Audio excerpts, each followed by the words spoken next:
पातेल्याला झाकून ठेवलं, हिला फुटव ताबडतोब. तुम्हाला काय झालं? राघव ग, राघव आहे इथे. मला राघव सोबत सुद्धा काढायचा होता सेल्फी. बरं झालं. तो किचन मध्ये केक. अरे केक बनवतोय असं ती जापनीज मध्ये म्हणाली. 1 मिनिट. खोट बोलू नका. मी बरोबर ओळखलंय तुम्हाला. तुम्ही राघवची गर्लफ्रेंड आहात ना. मी इथे अचानक आले म्हणून हे दोघं जाऊन आत लपले. बरोबर की नाही? बरोबर ओळखलं. बघ नेहमीप्रमाणे. बघ 1 मिनिट.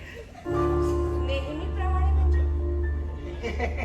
तुम्ही चेहऱ्यावरून हुशार दिसता ना. वाटलंच होतं मला वाटलं होतं. अगं राधिका,